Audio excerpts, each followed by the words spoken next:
Hello and welcome to this first look exploring session looking at When You See Me, You Know Me, or the famous chronicle history of King Henry VIII with the birth and virtuous life of Edward, Prince of Wales, as it was played by the High and Mighty Prince of Wales's servants and it's by Samuel Rowley. And I don't think we've got any other Samuel Rowley texts authoritatively laid down. We do have the other Rowleys are available. This is a play from somewhere around 1605. So we're continuing our general dancing around the beginning of the Jacobean, and this is quite a big cast. So we're going to be throwing our hats around a lot and changing who we are all over the shop to try and keep this one up in the air. So, reading today, we've hopefully got some additional readers popping in a bit, but at the moment we have reading Paris, Gray and Will Summers is... It's me, Alan, in Suffolk. Reading Boneuet, Brandon and First Lady is... Hi, I'm Lynn. I'm in the Pacific Northwest, and this is Scooter.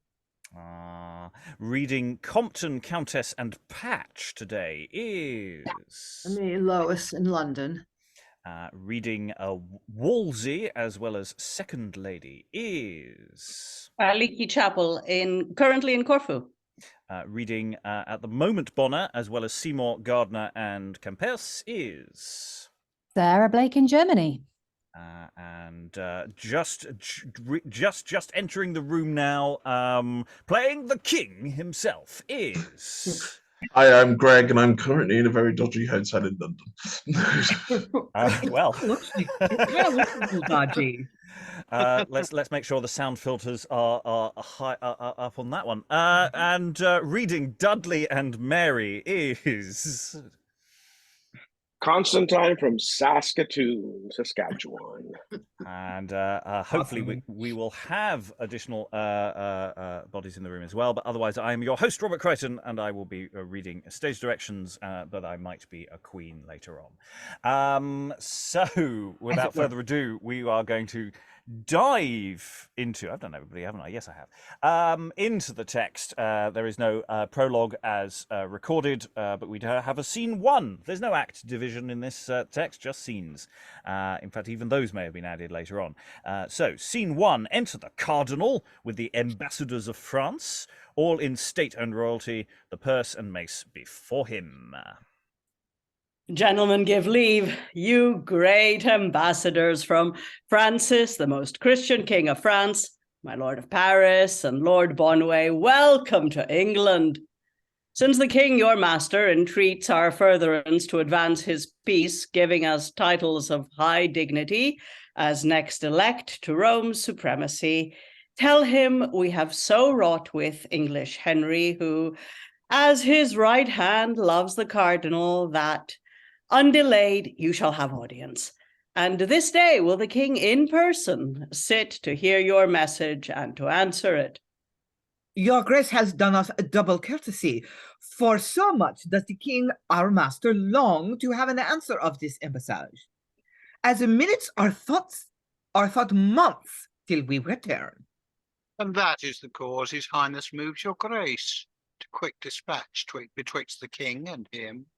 But for acquittance of your forwardness and hopeful kindness to the crown of France, 12 reverend bishops are sent post to Rome, both from his highness and the emperor, to move Campeus and the cardinals for your election to the papal throne, that Wolsey's head may wear the triple crown. We thank his highness for remembering us, and so salute my lord the emperor, both which, if Wolsey be made Pope of Rome, shall be made famous through all Christendom. How now, Bonner? Enter Bonner. Sir William Compton from His Highness comes to do a message to your excellence. Delay him a while and tell him we are busy. Meantime, my lords, you shall withdraw yourselves. Our private conference must not be known. Let all your gentlemen in their best array attend you bravely to King Henry's court, where we in person presently will meet you, and doubt not will prevail successfully. But hath your grace yet moved His Highness' sister for kind acceptance of our sovereign's love? I have, and by the king's means finished it. and yet it was a task. I tell ye, lords, that might have been imposed to Hercules, to win a lady of her spirit and years, to see her first love crowned with silver hairs, as old King Louis is, that bedrid lies unfit for love or worldly vanities. But 'tis his country's peace the king respects. We think no, yes, and we have fully wrought it. The emperor's forces that were levied to invade the frontiers of Low Burgundy are stayed in Brabant by the king's command. The Admiral Hayward, that was lately sent with 80 sail of ships and pinnaces to batter down the town in Normandy, is by our care for him called home again. Then doubt not of a fair, successful end, since Wolsey is esteemed your sovereign's friend. We thank your excellence and take our leaves. Haste you to court, I'll meet you presently. Good morrow to your grace. Exeunt Paris and Boneuet. Good morrow, lords! Go call Sir William Compton, and we must have narrow eyes and quick conceit to look into these dangerous stratagems. I will effect for France, as they for me, if Wolsey to the Pope's high state attain, the league is kept, or else here breaked again. Re-enter Bonner if he possibly. Well, actually, it's a question about Bonner. Not sure about whether Bonner enters here. I'm not sure when he exited or how that works. But anyway, Compton definitely enters here. Now, good Sir William. The king, my lord, entreats your reverent grace there may be some private conference betwixt his highness and your excellence before he hear the French ambassadors, and wills you hasten your repair to him. We will attend his highness presently. Bonner, see all our train be set in readiness, that in our state and pomp pontificial we may pass on to grace King Henry's court. I have a message from the queen, my lord, who much commends and humbly thanks your grace for your exceeding love and zealous prayers by your directions through all England sent, to invocate for her sound prosperous help by heaven's fair hand in child's bed passions. We thank her highness that accepts our love. In all cathedral churches through the land are masses, dirges, and processions sung with prayers to heaven to bless her majesty and send her joy and quick delivery. And so, Sir William, do my duty to her. Queen Jane was ever kind and courteous, and always of her subjects honoured. I take my leave, my lord. And exit Compton. Adieu, good night. We'll follow presently. Now, Wolsey, work thy wits like gads of steel, and make them pliable to all impressions, that king and queen and all may honour thee. So toiled not Caesar in the state of Rome, as Wolsey labours in the affairs of kings, as Hannibal with oil did melt the Alps to make a passage into Italy, so must we bear our high-pitched eminence to dig glory in the hearts of men, till we have got the papal diadem. And to this end have I composed this plot, and made a league between the French and us, and match their aged king in holy marriage with Lady Mary, Royal Henry's sister, that he in peace, complotting with the emperor, may plead for us within the courts of Rome. Wherefore was Alexander's fame so great, but that he conquered and deposed kings? And where doth Wolsey fail to follow him, that thus commandeth kings and emperors? Great England's lord, have I so won with words that under colour of advising him I overrule both council, court, and king. Let him command, but we will execute, making our glory to outshine his fame, till we have purchased an eternal name. Enter Bonner again. Now, Bonner, are those proclamations sent as we directed to the sheriffs of London of certain new devised articles for ordering those brothels called the stews? They are ready, my lord, and the Shreve attends for them. Dispatch him quickly, and haste after we must attend the king's high majesty. And they exit, and we pause at the end of scene 1. So Wolsey's doing some double dealing kind of stuff. We're introduced to some foreign ambassadors, and there's lots of arrangements being made, some for mostly to elevate Wolsey a little bit. And whereas Queen Jane is somewhat engaged at the moment, and yeah, it's and we have the King's sister Mary, of course, not to be confused with another Mary, who we may or may not encounter later on. Those who have followed history before may be a little confused as to the ordering of certain events here, because anything Wolsey would be doing around about the birth time of Edward is mostly being dead at this point in history. He's quite busy doing that, and he continues being busy doing that for many hundreds of years. So there's an interesting collapsing of events here that is yeah, this is doing some interesting things with history. Do we care? Not really. Doing strange things with history is what drama has done and will continue to do for hundreds of years. But it's fun to note. But yes, in terms of Wolsey being an interesting character, I think that little soliloquy was doing some nice work. Thoughts in the room, Alan? Yeah, I mean, the marriage of Henry's sister Mary to France, as I vaguely recall it, was pretty early in his reign. Genuinely, it's a detail of his reign, which frankly, actually, I have no memory of whatsoever. So, congratulations if you remember it. Sorry, go on. No, I mean that was the point, because there was then the whole issue about him sending Brand and Duke of Suffolk off to bring her back, and then they get married, which didn't please Henry VIII. Yes, things which we did have a play on, I'm pretty sure. Maybe we did, maybe we didn't. We've done the Tudor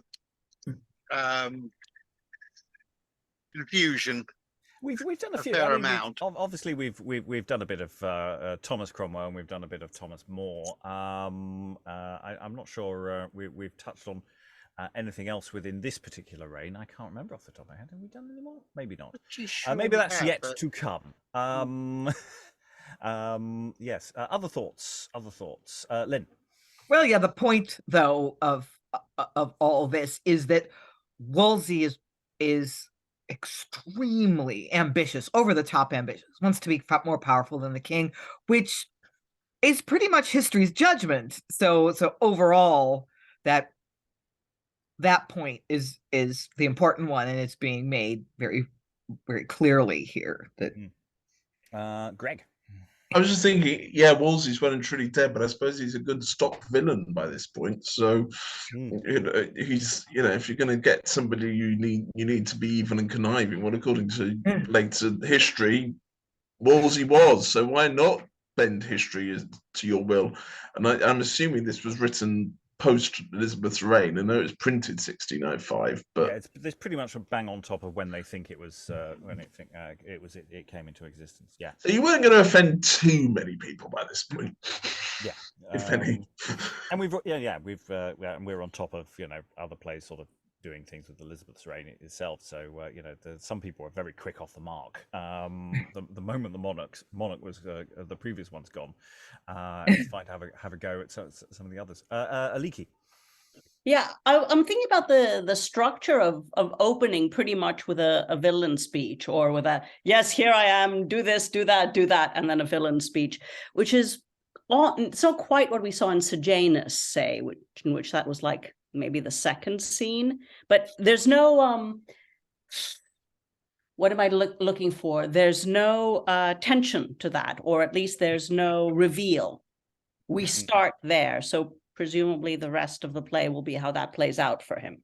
Yeah, I mean, even if you're not absolutely certain that Wolsey is doing overreach in the opening of that scene, it's pretty clear that's what he's doing pretty quickly. And then, of course, he just turns to the audience and goes, "I quite fancy the Triple Crown." Yeah, wouldn't it be lovely? It looked very nice on my head. So yeah, it set its stall. And yeah, Greg's point about because Henry's reign is a bit fiddly in terms of these kind of, there's plenty of potential villain characters, but from different viewpoints, depending on your point of view, of course. They don't necessarily last over a period of time, and so I don't know quite how far in this one is going to run in terms of events, but you might as well pick someone who technically wasn't there for any of these events, and let him do all the work. I suppose there's a certain logic to that. I think he was here for some of it, but not all of it. Anyway, Sarah. Yes, sorry if you've already said this, but when was this play written? About 1605 is our area, so very early Jacobean. James has been on the throne for a couple of years. Okay, so I guess you couldn't really make Henry the villain yet. Like it's a bit early. Yeah, there are limits. There are limits. But yeah, and we haven't met Henry yet. Well, we will in a moment. So shall we do that? Let's meet Henry. I'm just looking ahead because we are short someone. But I think for ease sake, I will. Can I get away with it? I think I can. Sarah, I think we can just about get away with asking you to read the Queen as well. I could be horribly wrong on this point, but let's throw it at you, and I'll take it from you if suddenly you start talking to yourself. Okay. Scene 2. Sound trumpets. Enter King Harry VIII, Queen Jane big with child, the Cardinal, Charles Brandon, Duke of Suffolk, Dudley Grey, Compton, the Lady Mary. You can tell we've got a lot of bodies here. The Countess of Salisbury attending on the Queen. Charles Brandon, Dudley, and my Lord Grey, good Lord Grey, prepare yourselves and be in readiness to entertain these French ambassadors. Meet them before our royal palace gate, and so conduct them to our Majesty. We mean this day to give them audience. We will, my lord. We will, my lord. Let one attend without and bring us word when they are coming on. Oh no, Queen Jane, Mother of God, my love, thou wilt never be able to sit half this time. Ladies, I fear she'll wake ye ere be long. Methinks she bears her burthen very heavily, and yet, good sister and my honoured lords, if this fair hour exceed not her expect, and pass the calendar of her accounts, she will hear this embassage. Jane, wilt thou not? Yes, my dear lord, I cannot leave your sight, so long as life retains this mansion, in whose sweet looks bright sovereignty's enthroned, that make all nations love and honour thee. Within thy frame sits awful majesty, wreathed in the coloured furrows of thy front, admired and feared even of thine enemies. To be with thee is my felicity. Not to behold the state of all the world could win thy queen, thy sick, unwieldy queen, to leave her chamber in this mother's state, but sight of thee, unequal potentate. O God of mercy, Jane, reach me thy princely hand. Thou art now a right woman, goodly, chief of thy sex. Methinks thou art a queen superlative. Mother of God, this is a woman's glory, like good September vines laden with fruit. How ill did they define the name of women, in so foul a preposition. To call it woe to man, 'tis woe from man. If woe it be, and then who does not know that women still from men receive their woe? Yes, they love men for it, but what's their gain? Poor souls no more but travail for their pain. Come, love, thou art sad. Call Will Summers in to make her merry. Where is the fool today? He was met, my liege, they say, at London early this morning with Dr. Skelton. He's never from him. Go let a groom be sent and fetch him home. My good Lord Cardinal, who are the chief of these ambassadors? Lord Boneuet from French High Admiral, and John de Mazo, Reverend Bishop of Paris. Let their welcome be thy good care, Wolsey. It shall, my liege. Enter Compton. Spare for no cost, Compton. What news? Ambassadors, my liege. Enough, no Go give them entertainment, lords. Giles Brandon, hearest thou? Give them courtesy enough and state enough. Go conduct them. I go, my lord. And yes, enter Will Summers, booted and spurred, blowing a horn. How now, William? What? Post, where have you been riding? Out of my way, old Harry. I'm all on a spur, I can tell 'ee.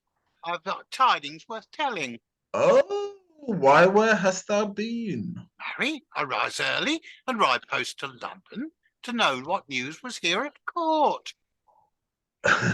Was that your nearest way, William? Oh, aye, the very footpath, but yet I rid the horseway to peer it. I warrant there is ne'er a come-down innkeeper in London but knows what is done in all the courts in Christendom. And what is the best news there, William? Good news for you, my Lord Cardinal. One of the old women water-bearers told me for certain that last Friday all the bells in Rome rang backward. There was 1,000 dirges sung, 600 Ave Marias said. Every man washed his face in holy water, the people crossing and blessing themselves to send them a new pope, but the old is gone to purgatory. Nay, my lord, you'd laugh if 'twere so indeed. Everybody thinks if the Pope were dead, you gave her a benefice. But this news, my lord, is called too good to be true. But this news came apace, Will, that came from Rome to London since Friday last. But 'twas at Billingsgate by Saturday morning. 'Twas a full moon, and it came up in a spring tide.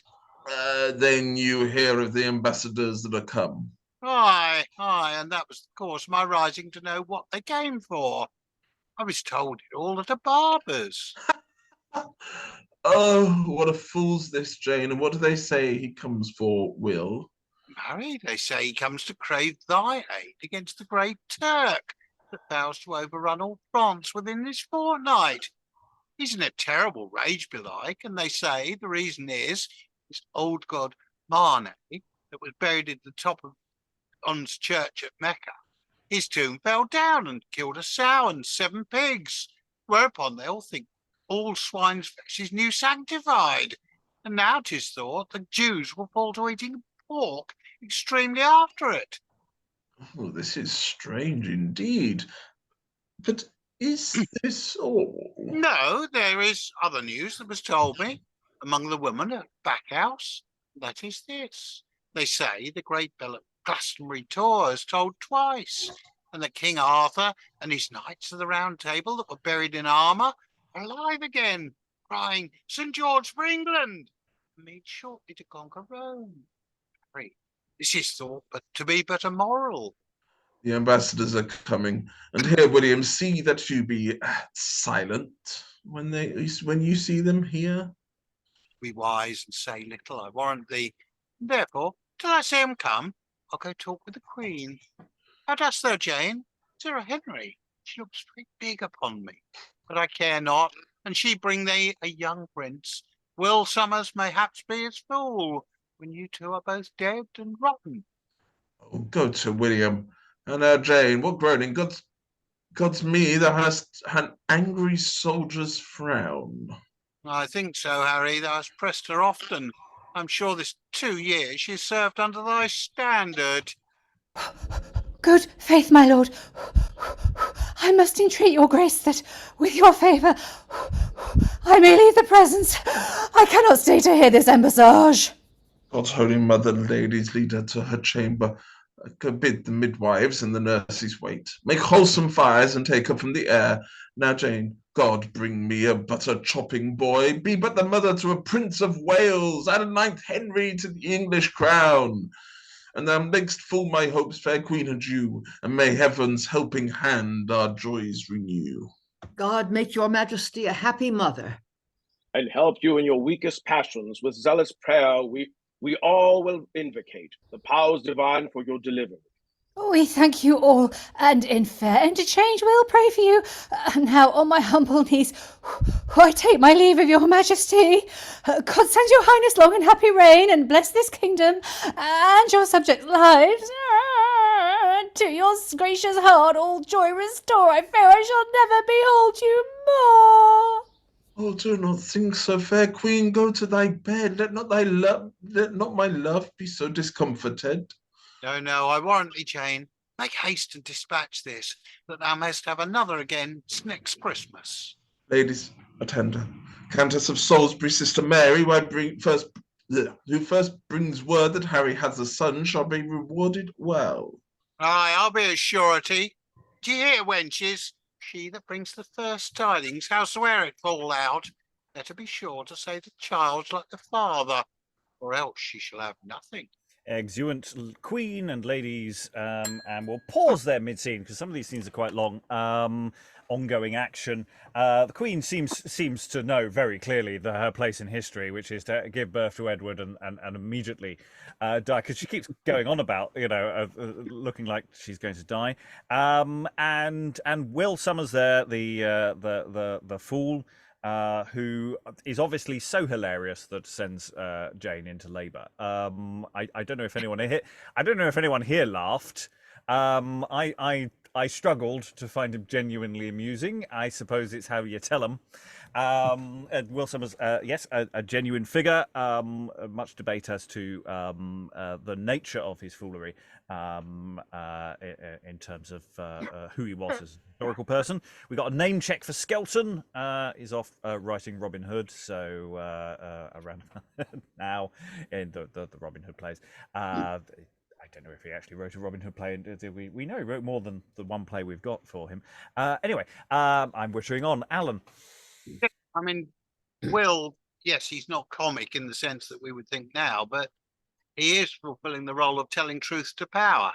Well, he positively speaks treason. He about the King of Green being dead at some point, which you're really not supposed to do. Yeah, he does seem to have artistic license, doesn't he? Well, I say it partly depends on the nature of his status, what kind of fool he is, or was in real life. So it's an interesting question: what liberties he could and could not do. Certainly, dramatically, he's doing that a bit. Other thoughts in the room about any of these people? The king, as it were, popped in, met the king. Seems like a king. Sorry, that's deep analysis from me there. Lois. Oh, well, it's interesting that they seem to have given Henry the characteristic oath, Mother of God, which is clearly a sort of Roman Catholic reference, as if he's forgotten that the Reformation is supposed to have happened. Well, he was always a bit, Reformation light, so I suppose maybe there's Lynn. He considered himself Catholic.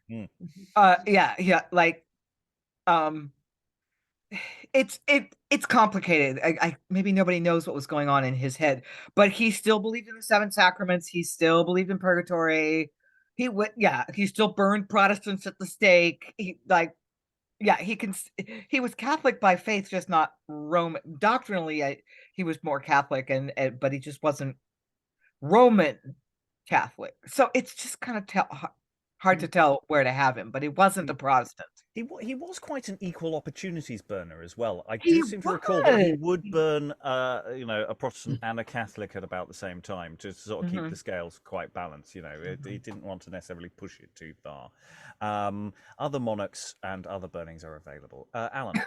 Yeah, I mean, Henry was definitely in the Catholic tradition, and that's why he got was given the title of Defensor Fides, which still forms part of the crown titles of Britain, which he was given by the Pope. The motivation for the Reformation was twofold. One was wanting to change wives, and the other was economic. Yeah. Looked at a source of power and wealth that he could get his mitts on. Yes, there was something quite cynical about quite a lot of the Reformation. Slightly cynical? Well, again, I'm sure Henry was able to convince himself that all was for the best and all was perfectly reasonable. Other thoughts on this scene? Let's. This is the problem with history. We dive down the history question rather than asking what the play is doing. We should always be a bit careful not to ask what history is doing, because the play He's not always that interested in it. Yeah. What is this play doing with history, and what story is it telling us here? I mean, it's very much focused on the Queen and the sort of the world of the court to a degree. We've got a lot of reiteration of Wolsey's plan and the ambassadors and that sort of stuff from the first scenes there, but we're pushing things forward a little bit here with the birth of a new child, and of course, the king, I would like a son. This has been the whole point of the exercise, is he wants a son. And of course, I quite liked actually Will's closing thing of just make sure the child looks like the father. I mean, woohoo! Yeah. I'm sure Henry is hoping for that, at the very least. All babies kind of look like Henry VIII, really. Okay. Let's. Any other thoughts? Otherwise, we'll continue the scene. Okay. Jane has rushed off with various people. The king and Will remain on stage. Enter lords and ambassadors.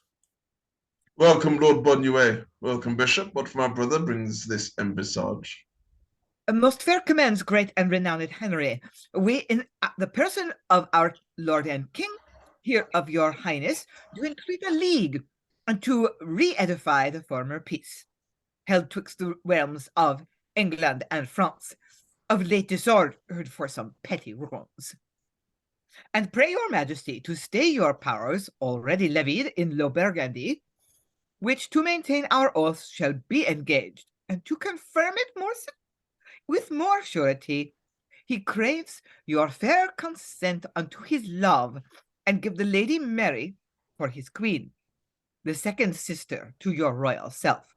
So may an heir springing from both your bloods make both realms happy by a lasting league. We kindly do receive your master's love, and yet our grant stands strong unto his suit, if that no following censure feeble it. For we herein must take our counsel's aid. But howsoever your answer shall be swift, meantime we grant you fair access to woo and win her, if you can, to be his queen. Ourself will second you. Right welcome both, Lord Cardinal. These lords shall be your guests, but let our treasure waste to welcome them. Banquet them how they will. What cheer? What sport? Let them see Harry keeps a kingly court. I shall, my sovereign. Exit Wolsey and ambassadors. Withdraw a while ourselves, will follow ye. And now, Lord Will, are you not deceived in this embassage? You heard they came for aid against the Turk. Well, and now I see there is loud lies sold in London, but all's one for their comings to as much purpose as t'other. And why, I pray? Why dost thou think thy sister is such a fool to marry such an old Deus Veneris? You get her with Prince? Aye, when either I or the Cardinal prove Pope, and that will never be, I hope. And knowest thou him to be old? Thou never sawest him. No, nor he me, but I saw his picture with ne'er a tooth, the head out, and all his beard as well favoured as a white frost. But 'tis no matter. If he have her, he will die shortly. Then she may help to bury him. Enter ladies. Run, good madam. Call the ladies in. Call for more women's help. The queen is sick. For God's love, go back again and warm more clothes. Oh, let the wine be well burned, I charge ye. Aye, in any case, or I cannot drink it. Dost thou hear, Harry? What a coil they keep. I warrant these women will drink thee up more wine with their gossiping than was spent in all the conduits in thy coronation. Enter Lady Mary and the Countess of Salisbury. Oh, 'tis no matter, Will. How now, ladies? I beseech your grace, command the fool forth of that presence. Away, William, you must be gone. Here's women's matters in hand. Let them speak low, then. I'll not out of the room, sure. Come, let's thrust him out. He'll not stir else. Thrust me? Aye, and ye go to thrusting. I'll thrust some of you down. I warrant ye. They go, good William. I'll out of their company, Harry. They will scratch worse than cats if they catch me. Therefore I'll hence and leave them. Goodbye, ladies. You heard, Madam Mary? You had need to be wary. My news is worth a white cake. You must play at tennis with old St. Dennis. and your maidenhead must lie at the stake. Exit Will. Ha! Ha! The fool tells you true, my gentle sister. To our business, how fares my queen? How fares my Jane? Is she a son for me to raise again our kingdom's sovereignty?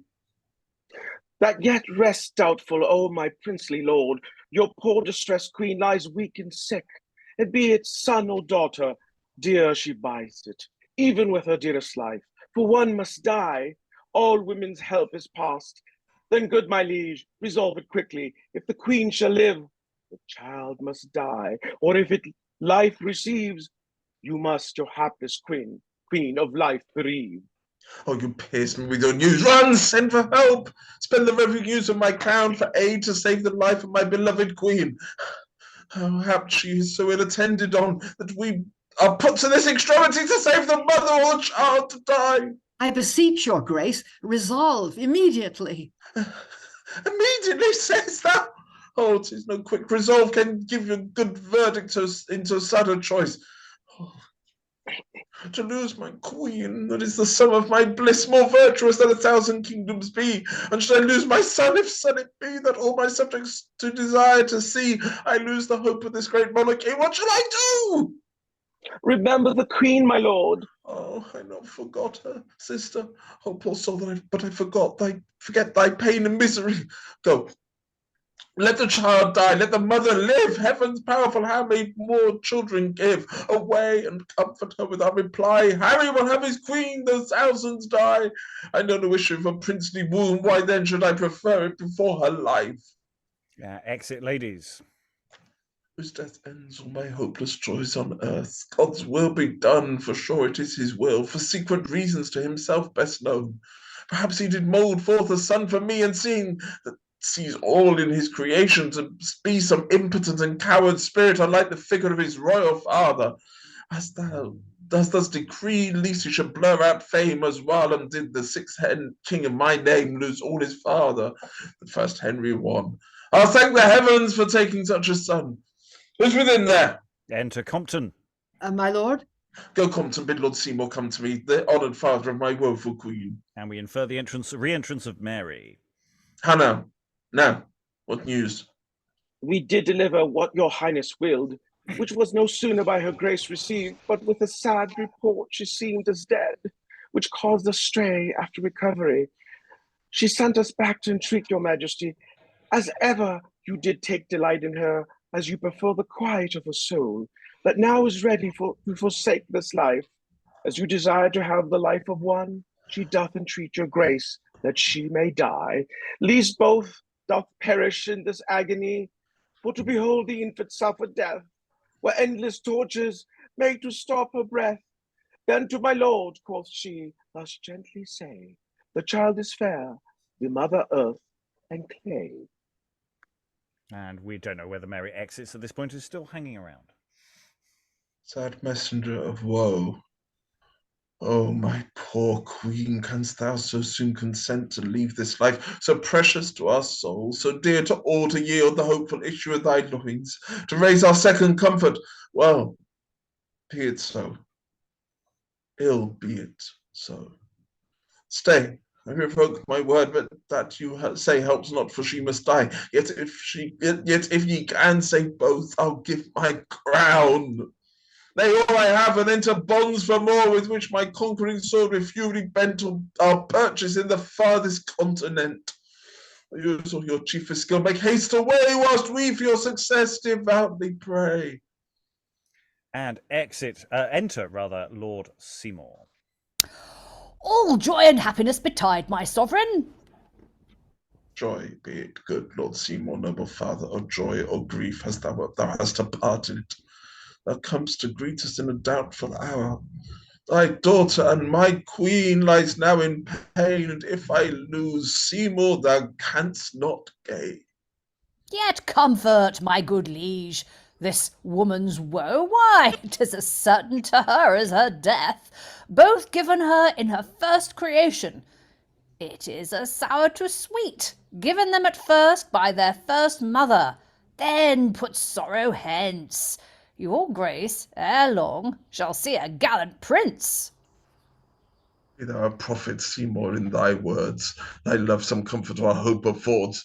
Oh, how now? Enter two ladies. My gracious lord, here I present to you a goodly son. See here, your flesh, your bone. Look here, royal lord, I warrant 'tis your own. Oh, see here, my liege. Oh, by the rood, a gallant prince. Ha ha! Little cakebread. Oh, for God, a chopping boy. Even now I wept with sorrow, now with joy. Take that for thy good news.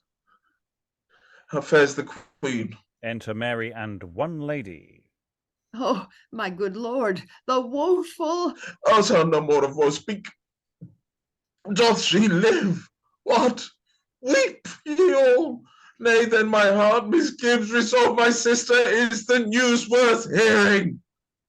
Nor worth the telling, royal sovereign. Now by my crown thou dimm'st my royalty, with thy cloudy looks eclipsed my joys. Thy silent eye bewrays a rueful sound, stopped in the organs of my troubled spirit. Say, is she dead? Without offence she is. Without offence, sayest thou, heaven take my soul, what can be more offensive than to my life? And sad remembrance of my fair queen's death, thou woeful man, thou comest to comfort me. How shall I ease thy heart's calamity? Thou cannot help thyself, how one sad minute hath raised a fount of sorrows in his eyes and bleared his aged cheeks. Yet, Seymour, see she hath left part of herself a son to me, to thee a grandchild, unto the land a prince, the perfect substance of his royal mother, in whom her memory shall ever live. Felix Jana orbit nato fornace, dolendum secula fornaces nullitus tulisi duas. Oh, one Felix died gives another life, thus must we flatter our extremest grief. What day is this? St. Edward's even, my lord. Prepare for christening. Edward shall be his name. Enter the cardinal ambassadors Boneuet and Gardner. My lords of France, you have had small cheer with us, but you must pardon us, the times are sad, and sorts not now for mirth and banqueting.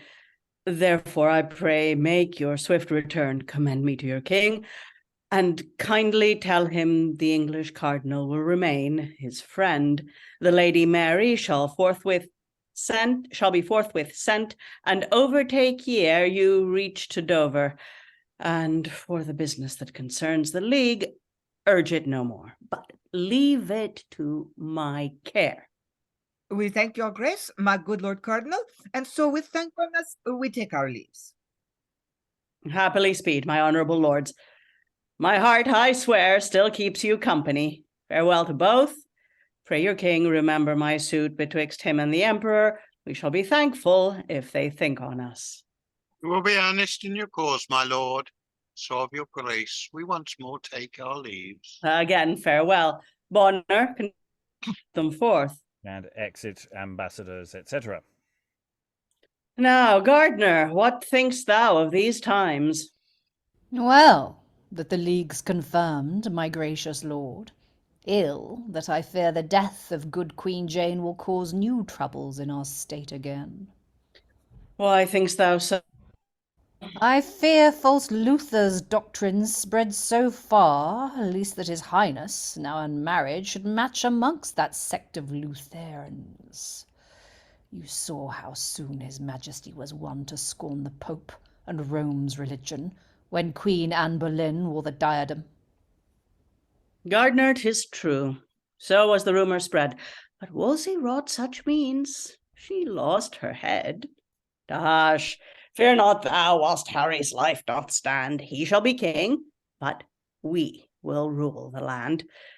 Bonner, come hither. You are our trusty friend. See that the treasure we have gathered, the copes, the vestments, and the chalices, the smoke pence, and the tributary fees that English chimneys pay the Church of Rome, be barrelled close within the inner cellar. We'll send it over shortly to prepare our swift advancement to St. Peter's chair. Be trusty, and be sure of honours speedily. The king hath promised at the next election Bonner shall have the bishopric of London. I humbly thank your grace. and Gardner shall be Lord of Winchester. Had we our hopes, what shall you not be then when we have got the papal diadem? And they exit. So that's effectively a scene 4 there. The little Wolsey and the ambassadors, little and Gardner and Boneuet said a little chat out there. That's effectively scene 4. So yeah. I think Aliki made a very good comment in the chat, which was, I call bullshit. And I think that there's a very interesting thing this play is doing here. I mean, it's an interesting dramatic moment of going, well, we can save the child or the mother, and it gives the scene some shape. And it's interesting. We have the king, and we have Seymour. We have the father to the queen, and it's Seymour who's going, let's go for the child, it's fine, my daughter can die, I don't care. And the king's going, no, save the queen, I don't really care about having a son. He really cared about having a son. I mean, really, that's not how I suspect this scene would have gone in real life if that choice was presented to them, and I don't think it probably was. So yeah, there's an awful lot about that scene, which is some real wish fulfillment. Let's make King Henry noble stuff, and really by this point he's long past nobility in real life. But hey, that's the scene that the play is giving us. There's some nice stuff there to play, and I think that scene actually could to run quite nicely. It's interesting actually how a modern audience would take that, because I think the modern audience would be responding very much along the lines of, no, we don't buy this. But it's an interesting question how you play that and how that runs throughout. Alan? Yeah, one thing I noticed going through while it's not actually that clear in the script we're looking from, quite a lot of this is almost rhyming couplets. Certainly a lot of the bits I was reading for Will earlier on, it's only when you go through it you suddenly realise, yes, it is short line verse. I think Will's in this is definitely doing, though he's written out in prose, he will burst into little bits of verse which we haven't got properly delineated in our text. But there's other characters as well. I mean, chunks of Henry's stuff was rhyming couplets. And Wolsey's got to begin his last long speech here with a couple of pairs. Pair and chair also rhyme. So it's very rhymey for this late in the period. Yeah, it's doing interesting things. And it's interesting really about how heavily it's doing history as well. It's whether it's it's keeping everything, okay, this is about someone's died off stage and who we vaguely met, but it seems to be keeping everything quite light. It doesn't feel like a heavy history play at all. The stakes don't seem desperately high in terms of the way the dramaturgy is laying out, because to a degree, we're not here to invest very much in Jane. She has made a token appearance, and the king, because the audience knows where this is going. This is the thing, and it's a question of whether it's all about plot beats of just this bit of hit, this little bit. But then we have this little scene with Wolsey and the ambassadors, and he positively moustache twirls when at the end, doesn't it? I mean, there's no subtlety to those last 3 lines, those last 2 lines,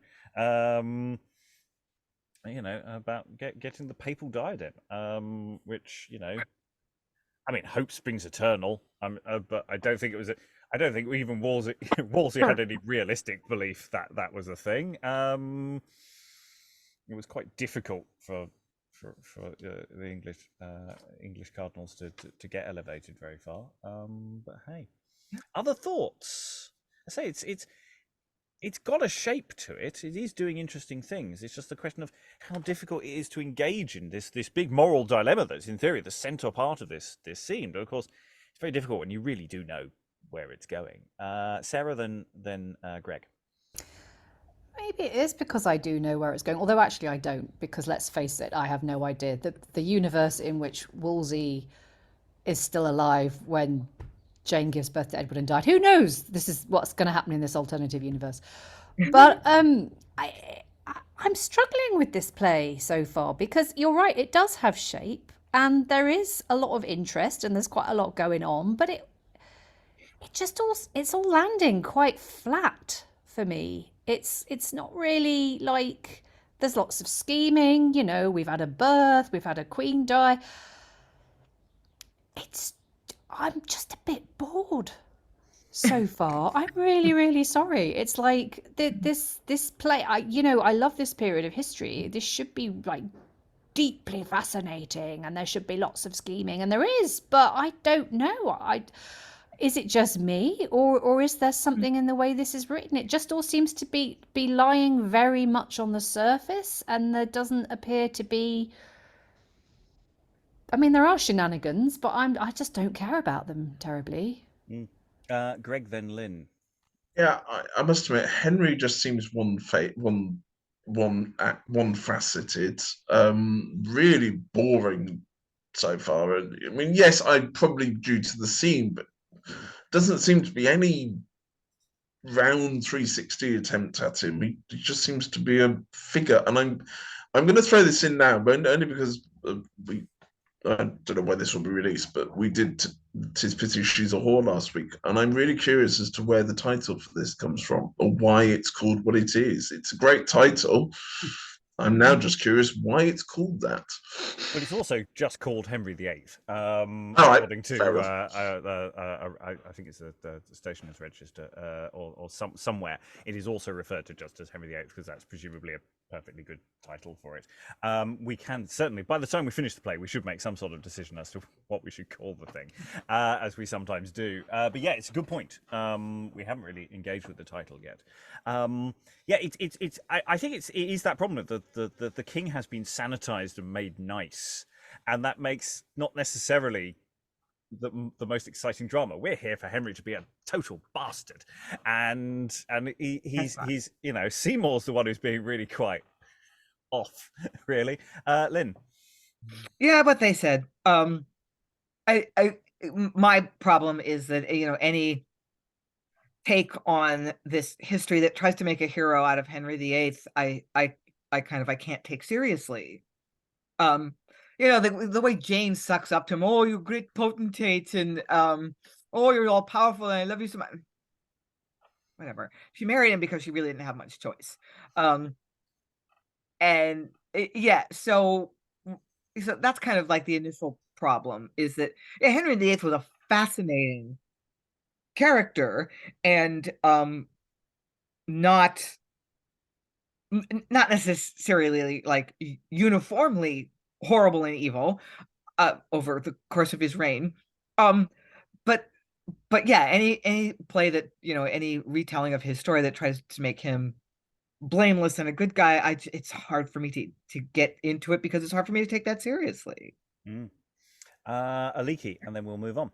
I mean, apart from its differences from the real history, it is also just, it's laying everything very straight out. Here I am the bad guy. Here we are plotting with the bad guy. I am good King Henry, bluff and cheery. I am the cynical Seymour. I mean, whatever, maybe it'll pick up in a bit. Let's see. Yeah, I do kind of expect him to walk on with a chicken leg at any moment, really. It's that kind of Henry we've got here. Okay, let's dive into what was scene 3, but I'm now going to kill C4 as we're adjusting the scenes as we go. We added them in roughly. I think there's supposed to be 15. I think we've only actually got 11 in our current script, so that's fine. I'm hunting for another 3 scenes. Scene 4. Or scene 3 as it's written in yours. Don't get too confused. Enter Brandon, Dudley, Grey, Seymour, and Compton. How now, Sir William Compton? Where is the king? His Grace is walking in the gallery, as sad and passionate as e'er he was. 'Twere good your Grace went in to comfort him. Not I, Lord Dudley, by my George, I swear, unless his Highness first had sent for me. I will not put my head in such a hazard. I know his anger and his spleen too well. 'Tis strange, this humour hath his Highness held ever since the death of good Queen Jane, but none dares venture to confer with him. Enter Cardinal Summers and Patch. Here comes the cardinal. Aye, and 2 fools after him. His lordship is well attended still. Let's win this prelate to salute the king. It may perhaps work his disgrace with him. How now, William? What, are you here too? Aye, my lord, all the fools follow you. I come to bid my cousin Patch welcome to the court. And when I come to York House, he'll do as much for me. Will you not, Patch? Yes, cousin. What are you singing, Sarah? I'll make him cry as fast anon I hold a penny. To your grace, my good lord cardinal. We thank your honour. Enter King within. Call within. What? Compton, Carew. Hark, the king calls. Mother of God, how are we attended on? Who waits without?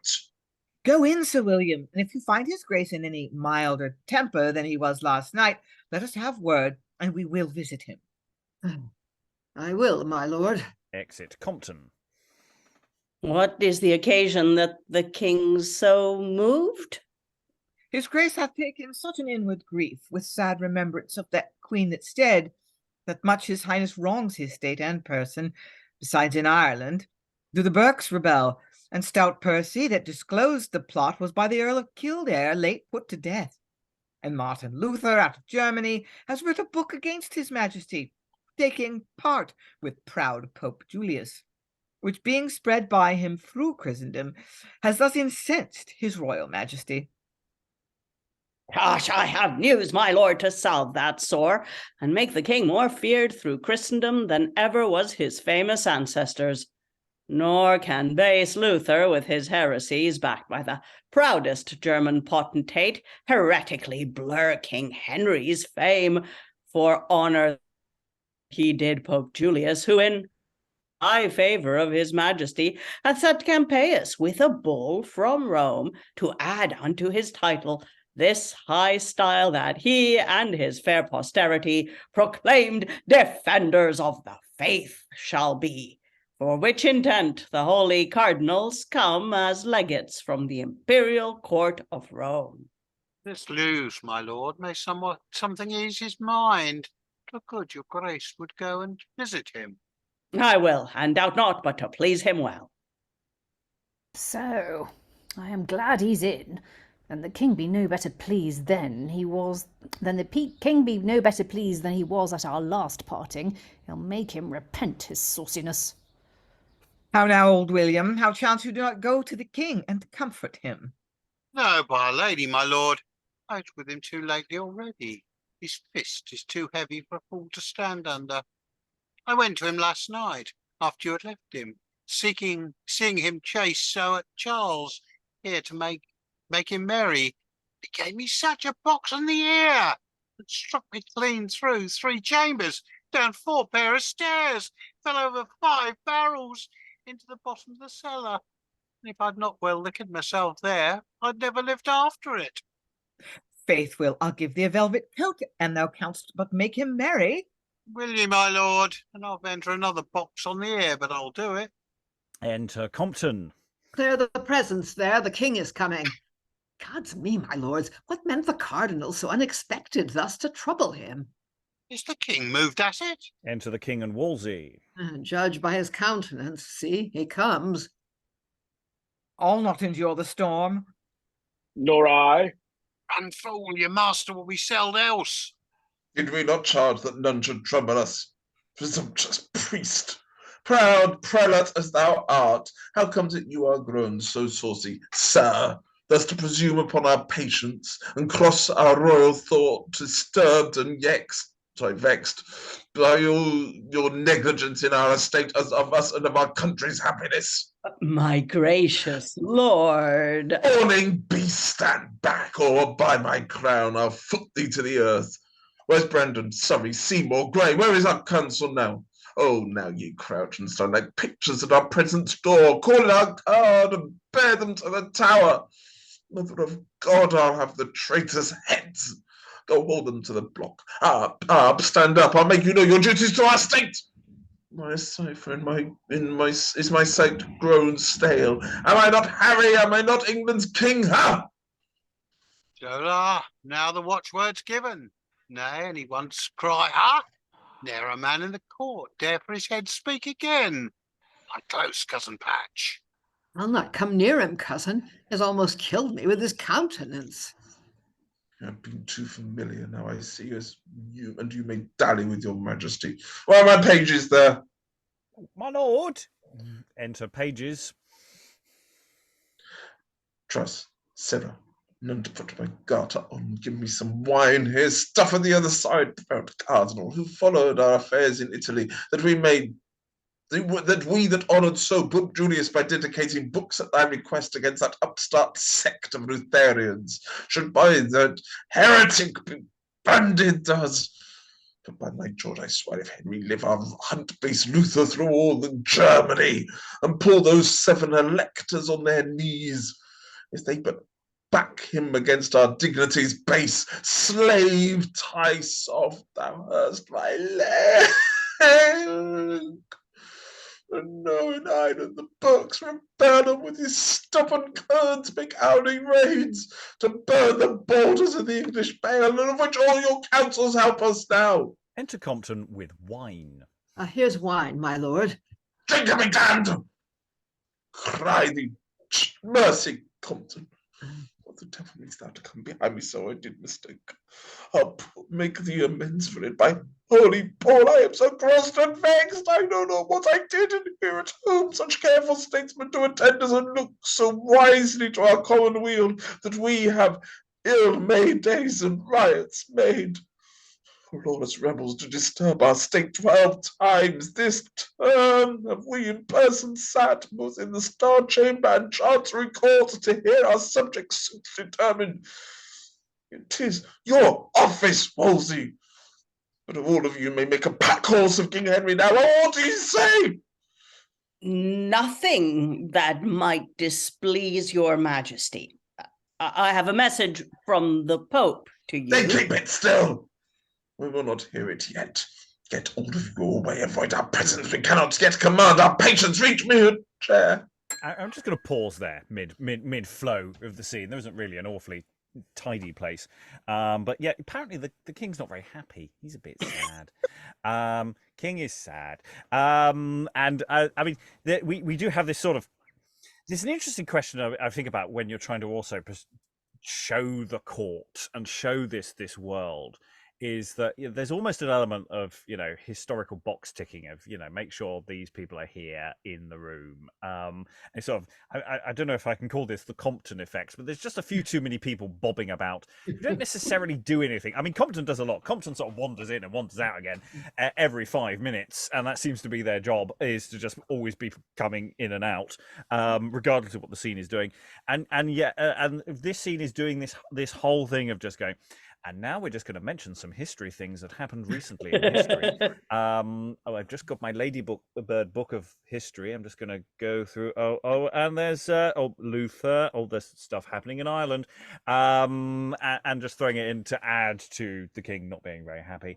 And it all follows on from the previous scene. It's all integrated. There's nothing inherently wrong with what's happening here, but it's the problem of the figure of Henry, isn't it? It's like we're going. I mean, I think he was actually genuinely, very, very sad about Jane's death. Actually, I mean, I think and this is not actually an unreasonable scene. He's this was one of the queens he actually got on quite well with. So his grief is not unreasonable. It's sort of following on from the previous scene is sort of where the issue kind of lies a little bit. Lynn. I actually find this sequence a little more engaging than anything we've seen previously, because at least with a 21st century read, it's daring to show the king as being flawed, that his inability to manage his emotions makes him an ineffective leader. None of his courtiers can approach him. He can't do business of state. You can't yes, you're very sad, and that's manifesting his anger because that's how men do it. But the fact that none of his closest courtiers even can talk to him, and there's all this stuff going on. We got the Protestant Reformation going on the continent, and we've got stuff going on in Ireland, and we've got a message from the Pope, and you can't talk to the king because he's so grouchy. Yeah, the business of running the country is stalled while he processes his emotion, and that's a problem. So I sort of think this is an interesting sequence more so than up to now. Yeah, and I did actually quite like the bit when Compton turns around and said, "Who let the cardinal in?" It's just, who sent the I've just been doing. We've all been, dancing like Charles, and you sent him in. Oh my goodness sake! I think Greg was waving earlier. Then Sarah, then Lois. Where is he? Yeah, I still think Henry's a bit cardboard cutout, but I did feel him a bit more in that scene.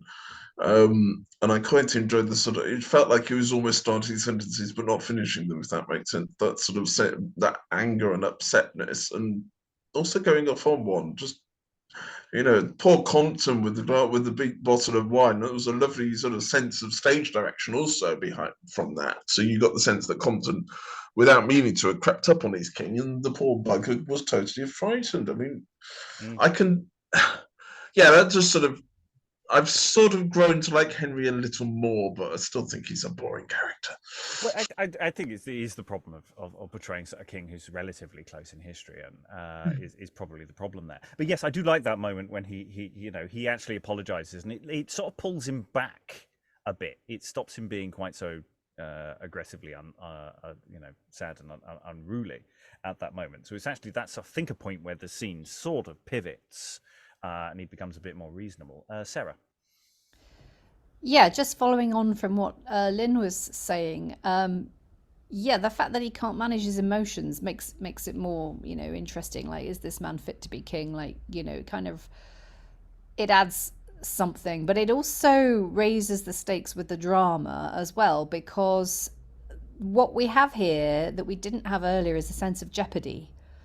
And I think maybe that's what was missing, because, Henry VIII, I mean, kind of all the Tudors, but Henry VIII in particular, you think of his reign and you think, oh, jeopardy, jeopardy, jeopardy. It's not too good to get close to the court, to the monarch in this era, because chances are you will end up with your head on a block. And that's been missing from this play. And depending on how the actor plays him, you can really find that in this scene in a way that I think you would struggle to find it in the earlier scenes. And the fact that he does apologize makes it even better, because if you've got this kind of erratic quality that you can then feed into him, it's like, okay, when's he gonna go? When's he gonna blow? Who's he gonna take it out on? Then actually that just raises the stakes for everyone else who's plotting around him, and it gives us as the audience a bit more kind of piquancy and something to kind of latch onto and actually kind of emotionally invest in, I think. Yeah, and what was the other thing? And he is going for Wolsey a bit, which is and of course we don't know when Wolsey's going to fall because he's already dead. So there is a sense of, I don't know where this is going to go. How's he going to get annoyed with Wolsey in this universe? Because he can't get annoyed any other way, can he? How does Wolsey fall in this alternate time stream? So that's actually quite exciting when he's a bit snarky, and he goes for Wolsey for being fawning and being overblown, and so there's something interesting there. Lois, and then briefly Alan, and then we'll move on. Yeah. I think this derives actually from the several previous dramatic treatments of Richard III, who goes into this kind of state with people and who I think hits somebody and then apologizes for it afterwards, which I think is what he's done with Compton, because he says, I did mistake, I'll make the amends for it. And I don't think he would make amends just for being rude. So maybe he's actually sent the cup of wine flying or something. But what this is also doing, though, is it seems to be turning the fall of Wolsey into just coming to the king at the wrong time, as opposed to all the things Wolsey did that actually could have got him into trouble. Alan. Yeah, I'm just wondering. It's what struck me about that sequence. I think it's the first time we've seen a leading character in a play almost disintegrating in front of us.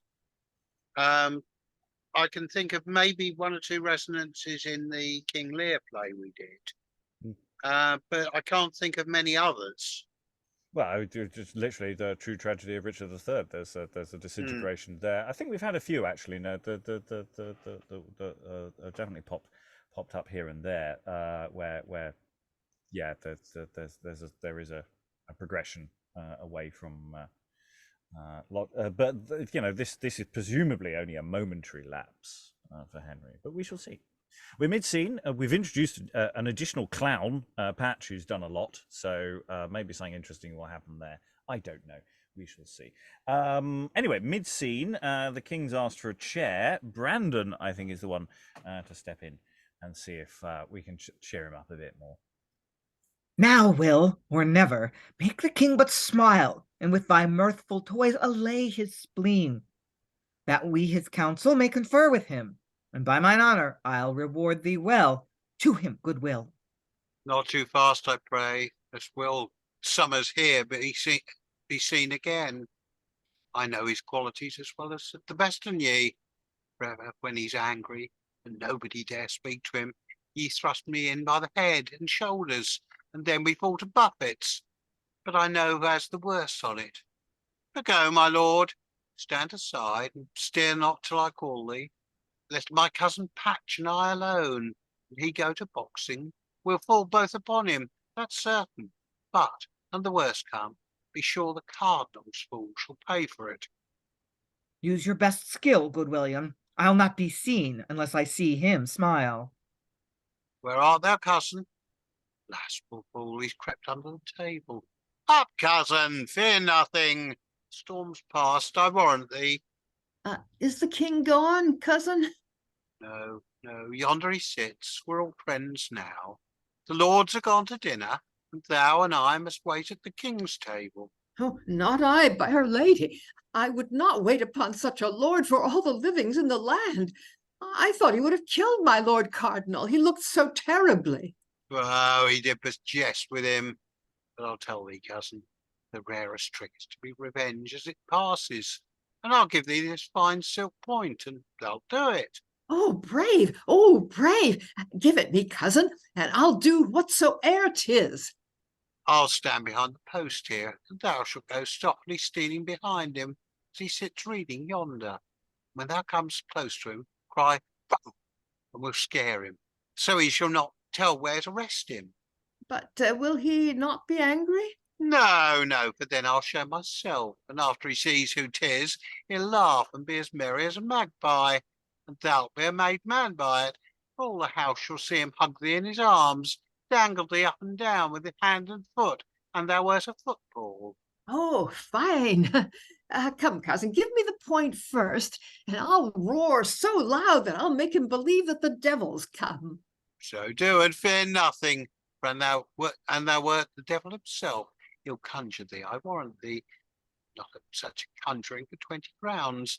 When he has made way, I'll make him merry enough, I doubt it not. So. Now, cousin, look to your coxcomb.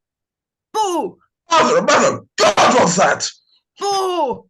Oh, how to take that and tumble at my feet for this? I'll spur thee up and down the house. Cousin, help! No, cousin, now he's conjuring. I dare not come near him. Who set this natural here to trouble me? And somewhere around here, enter Compton. Who's that stands laughing there? The fool. Where's Compton? God, I have found his drift, is the craftiest old villain in Preston Mark and Sir William, because the fool does not come near himself, seeing our anger, sent this silly ass that we might wreak our royal spleen on him.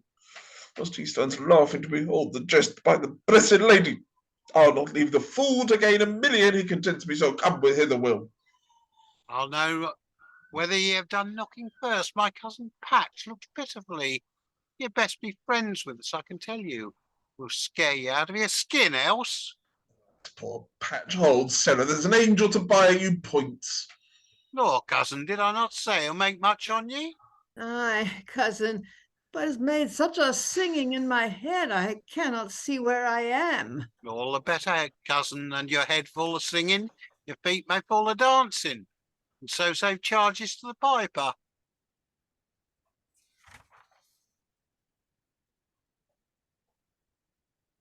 Oh, have we lost the king? Oh, the king is frozen. King is not moving. The king is currently immobile. Let us just.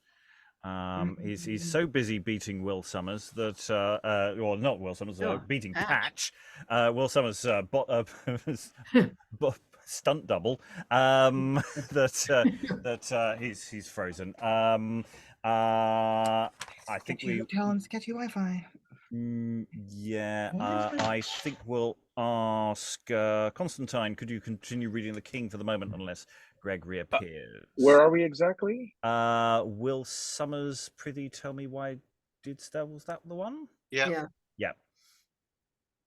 So Will just said charges to the piper. Oh, I'm sorry. That's all right. I've lost my place. Oh, I see. Will Summers, prithee tell me, why didst thou send him first? Because I'll have him the first fruits of thy fury. I know how the matter stood with the necks that disturbed thee. Therefore I kept in the rearward. If the battle grew too hot, I must run presently. But wherefore came ye? Oh, Greg is back in the room. Welcome back. Welcome back. Sorry, Constantine. I didn't mean to. But wherefore came ye? To make thee leave thy melancholy and turn merry man again. Thou hast made all the court in such a pitiful case as passes. Lords has attended thee here these 4 days, and none dare speak to thee. But thou art ready to chop off their heads for it. And now I seeing what a fretting fury thou continuest in, and every one said 'twould kill thee if thou keptst it, pulled up in my heart, and vowed to lose my head, but I'll make thee leave it. Well, William, I'm beholden to ye. Ye shall have a new coat and cap for this. Nay, then I shall have 2 new coats and caps. Charles Brandon promised me one before to perform this enterprise. He shall keep his word. Well, call him in. Call in the lords. Tell them our spleen is calmed. But through God, we must give way to wrath that chases our royal blood with anger thus. And use some mirth, I see, to comfort us. Draw near us, lords. Charles Brandon, list to me. Will Summers here must have a coat of you, but Patch has earned it, dearest. Where's the fool? He's in creeping near the door as he can. He'll fain be gone, I see, and he could get out. Wouldst thou not, cousin? Yes, cousin Will, I'd fain be walking. I am afraid I am not as I should be. Come, I'll help thee out then. Just hear my Lord Cardinal. Your fool is in a pitiful taking. He smells terribly. You are too crafty for him, William. So is he, Wolsey. Credit to me. I think so, my lord, as long as Will live. Cardinal's fool must give way to the king's fool. Well, sir, be quiet. And my reverend lords, I thank you for your patient suffering. We were disturbed in our thoughts, we swear. We now entreat you to speak. We now entreat you to speak, and we will hear.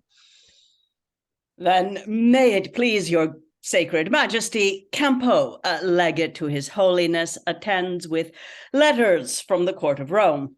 Let him draw near. We'll give him audience. Dudley and Gray attend the cardinal and bring Campeus to our presence here. We go, my We lord. go, my lord. And they exit. Enter lords and legates. Brandon and Seymour, place yourselves by us to hear this message from His Holiness. You reverend princes, pillars of the church, legates apostolic, how fares the Pope?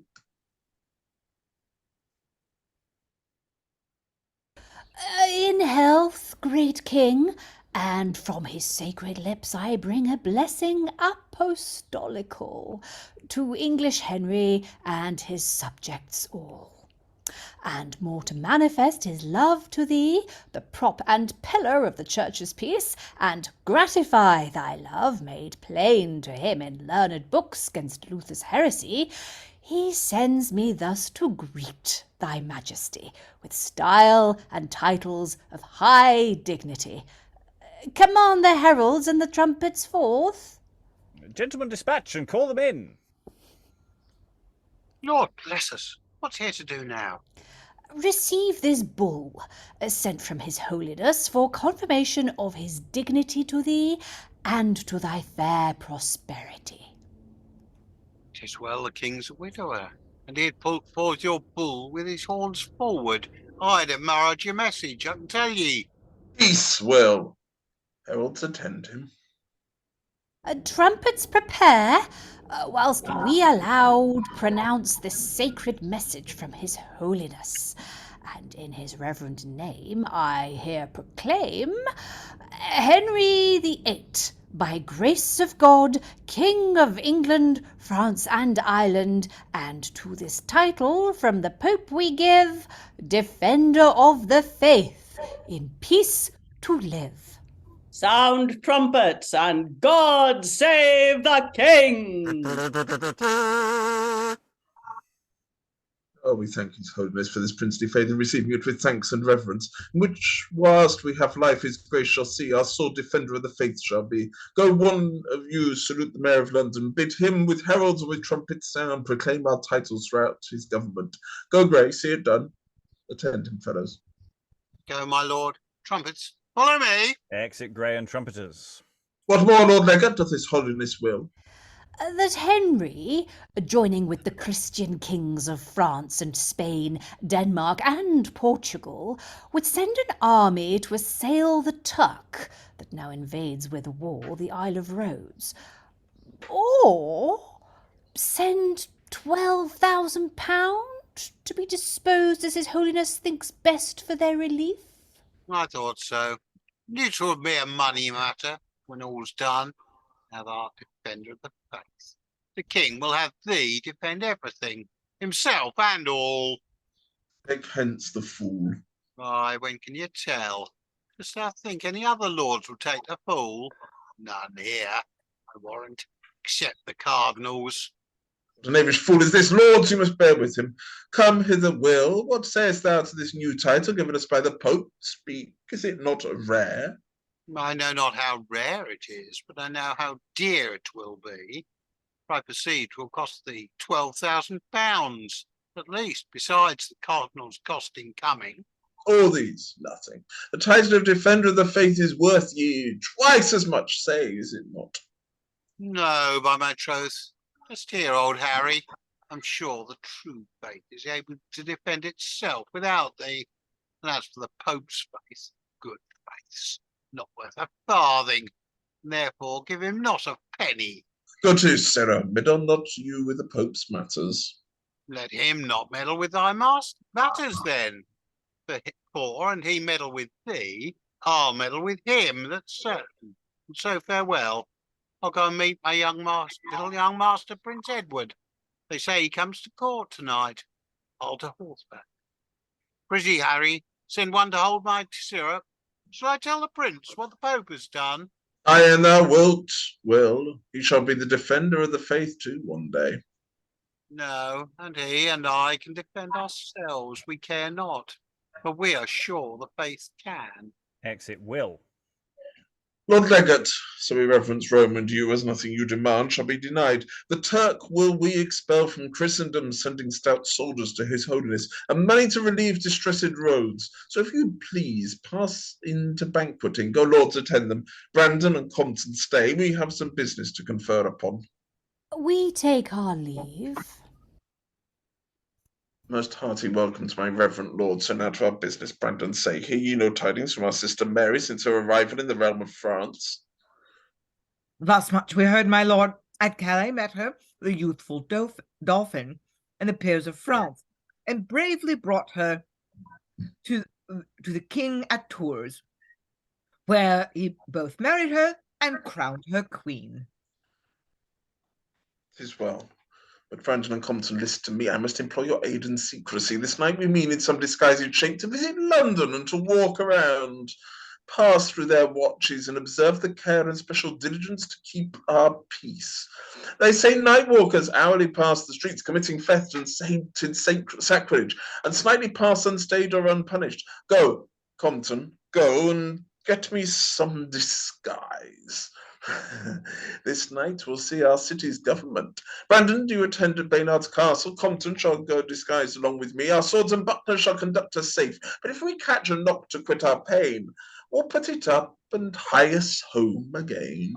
And thus ends the scene, and we're setting up the next unit of action, I feel, as we go into what we might call more pseudo history than history, possibly for the next bit. I don't know whether that's based on or what that is precisely based on, but yes, we have a combination of politics from Wolsey's end, but we've also got the Defender of the Faith bit, which was referenced earlier. We were talking about that possibly coming up. So yeah, we've got and what Will's doing in this scene is interesting. We were talking about truth to power earlier. There's some interesting stuff that this scene is doing. Lois. Yeah, I think this is the point when I finally began to see some sort of shape in this. We get an account of history, and then we get Will Summers being used as a kind of commentator on it. And basically, I think, speaking for the author, and doing the sort of clown telling truth kind of thing. And also the bit with Patch, which is really pathetic. I mean, I wonder if the audience really thought that was funny. But that's a kind of symbol of the king defeating the cardinal, I suppose. I mean, the king's fool defeats the cardinal's fool and tricks him. And again, well, it was mentioned, it was brought up in passing, because there is a question of the different kind of fools that they are, natural versus artificial. And so the impression that this text is giving us is that Patch is a natural fool, and therefore doesn't really have a full cognizance as to the implications of what's going on there. I mean, he has enough now to know that that's probably not a good idea. It has to be talked into it. And it then asks the question of actually where we place Summers, and there's debate as to the real Summers as to whether he was a full natural or full artificial. So that does change the nature of the scene quite considerably, because then it really is a really quite despicable little trick. Whereas if they're on a more level playing field, then that's very different. And it all turns out at the end, etc. But he clearly, obviously, got a good whacking. Such a singing in my head, I cannot see where I am. He's seeing stars. If this was a cartoon, there'd be stars and birds singing above his head. Sarah. I don't think this is going to happen, but I just wonder if maybe this play is going to do something really clever and make the fool into the villain, because Wolsey is not a terribly interesting villain in this version of events. I really don't like Will. I didn't like him at the beginning because he just seemed to be slowing down everything, and he wasn't particularly funny. It's fine for a fool to sort of interrupt the plot if they're gonna make the audience light up when they arrive on stage. But I didn't feel he was doing that, and I was just like, oh, this dude is so tedious. And then actually he kind of morphed into something really rather unpleasant. And it suddenly occurred to me actually, is this play going to do something really unusual? And actually, is the actual villain, the guy we're never going to see coming because, he's the fool, and the fool plays a certain role in these plays, and it's not that, he's never the hero and he's never the villain, but actually maybe he is. I don't know, but it just struck me that if that was to happen, then this play would suddenly become a whole lot more interesting. I think he's going to be somewhere. I think he can be an ambivalent figure. I mean, I think because he's doing a bit of truth to power, whether he can be a villain in that sense is right, but he can still be an agent of chaos. He can be unpleasant. It's a question of whether we're expected to laugh at any of his jokes, and I suspect we're not really. That's not really what he's there to do. I've not noticed that many jokes in his jokes, if that makes sense. Lois, then Alan. Yeah, I mean, he's sort of vindicated, because it turns out, or at least this is his own justification for what he's done, that he was going to jerk Henry out of this awful mood he was in by playing this trick on Patch. And Henry sees that that's what he's done and thanks him for it and says, yes, now he's in a better mood and he'll listen to everybody else and so on. So maybe that's what really annoys me about it, is that this really despicable trick seems to be used as, it's all for a good purpose, supposedly. Yes, I mean it's one of those things. We do plays, and we're often, because we're looking at this from how we'd perform it today, and we're often asking the question, how is the past like us today? And every so often you come across something, you're going, the past is quite different actually, and they do sometimes quite cruel things that are supposed to be considered really, really funny, and especially when it comes to physical violence and these kinds of slapstick situations, where I think uncritically the audience at the time was probably expected to find that very funny, and then it has judgment. I mean, I think on a psychological level, there's something interesting here about Will not wanting to be the guy who gets beaten because he's been there before. And so he's just going to pick somebody else. So it does make him a nice person, but you can understand actually why he does it, because he knows if he tries to interact with the king, he's going to get a beating. And that if he's got to find somebody else, so he goes someone further down the pecking order, because there isn't really anyone else lower than him, actually. He's the king's fool as opposed to the cardinal's fool. Well, next best thing. Alan. Yeah, I mean, I think Will is a survivor. He's a lower class courtier, but he's learned the art of survival within the rat's nest, which is a Tudor court. Yes, you find somebody else to take the beatings. And I don't know that he's actually going to become the villain. And so far, he does seem to be doing a reasonably good job of actually telling truth to power. Because he does have these moments where he's saying these things, and the king is obvious. Every time he's trying to do some official business, he says, "Get rid of the fool." And I don't think it's necessarily because the fool is just doing silly things. It's because the fool's going to say, "Well, I wouldn't do that if I were you." Oh, look, here's the price of the Pope for the Defender of the Faith bit. Look, here's the price tag. You should have checked the price before you accepted the goods.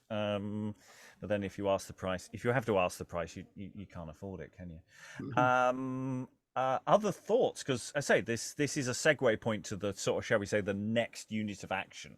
In fact, where we've stopped, it probably feels like is probably quite a natural stop point in the drama. We've had the birth, we've had the depression following that, and now we're going to do some king doing some hearty things that I'm sure are entirely historically accurate and based on perfect sources.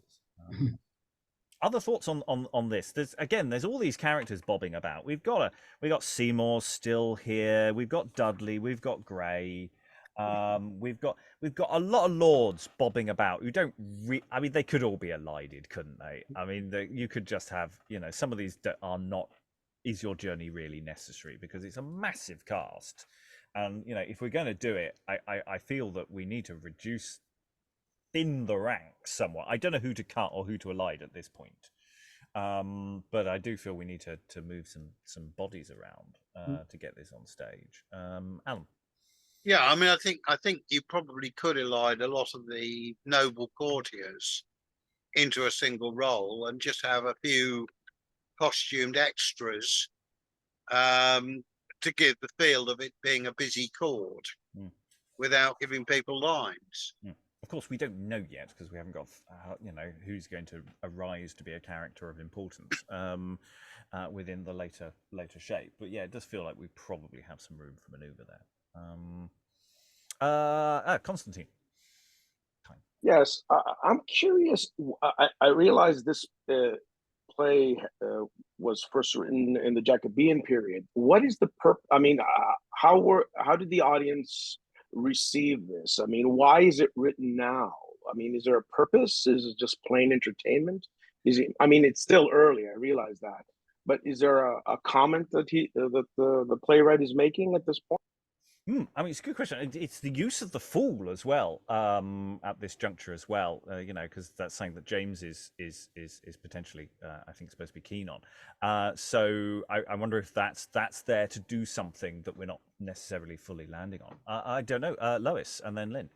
Yeah, I mean, I think one thing with the death of Elizabeth is it just became possible to depict Henry VIII on the stage. I don't think it could have been done in her reign. I mean, it was her father, after all. So everybody's probably rushing to, do these daring new plays that they weren't allowed to do before. apart from that, it's possible, yes, that by doing Henry VIII's reign largely in terms of a fool, the author was thinking this would work with James, because one problem is that English history is not terribly interesting to a Scottish king, and the various Scots that have come down to London. I mean, this is why history plays largely, or English history plays largely, die out as a genre under James. You get a few popping up later. Because they just realized, for one thing, in most English history, the Scots are villains, and you'd hardly want to put them on then. This is one theory about why Edward III largely disappears, and why nobody says who wrote it, because nobody dares, given that it's a particularly unpleasing depiction of Scots.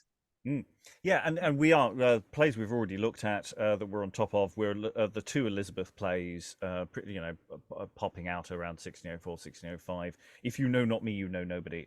All the troubles of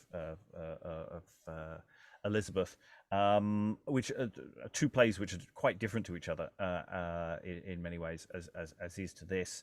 And other sort of potentially commenting plays, which we haven't done yet, which we will get on top of.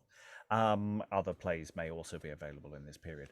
But yeah, and also just that sense of history plays have sort of run out of steam a bit by this point as well. A few years back we had Edward IV and a few others, but maybe it's been a bit done. We've had 10, 15 years of a hell of a lot of history plays. Maybe it's time to just move on and do something else. It may also just be survival. There might be lots more we just don't have as well. There is that possibility too. Lynn? I think that part of the answer to Constantine's question might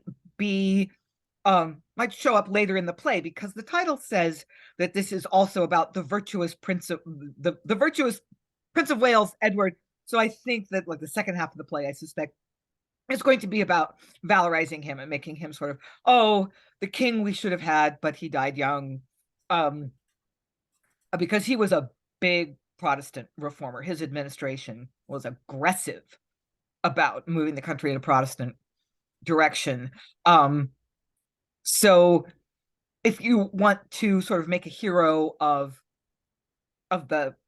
him that also reflects well on Elizabeth, who was a more sort of moderate Protestant reformer, and James was a defender of the established church. So if you sort of providential take on English history, the purpose that this is serving is to talk about Henry, who was really fascinating and hard to talk about because he was such a tyrant, but we can't say that. But part of the point of the play is to make a hero out of poor Edward, who died young, but he was awesome while he was around. And also, some of the names that we've got around the king may also be associated with Edward later on as well. So it's a question of not just the Edward coming, but who's going to be influencing Edward. Because of course, Edward was a young king, and he's the question of who's behind the throne for his 6 or so years is quite important. There are power grabs that occurred then.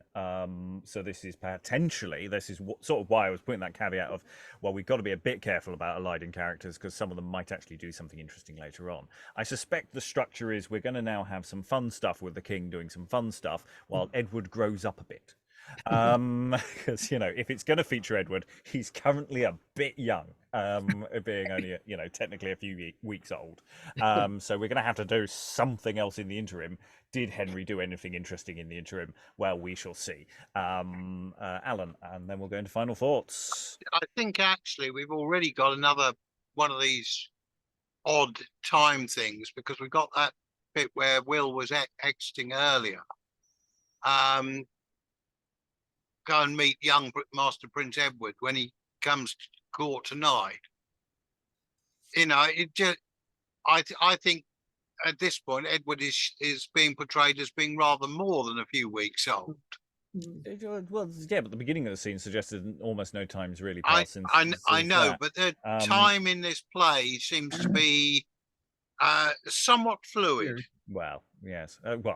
Most plays. But yeah, I mean, presumably it's an easy audience. I mean, frankly, Will set for Edward at the moment is just sort of peekaboo. You know, it's best audience he's probably going to get all week. And when you see him, you will know him. Yes. Yes.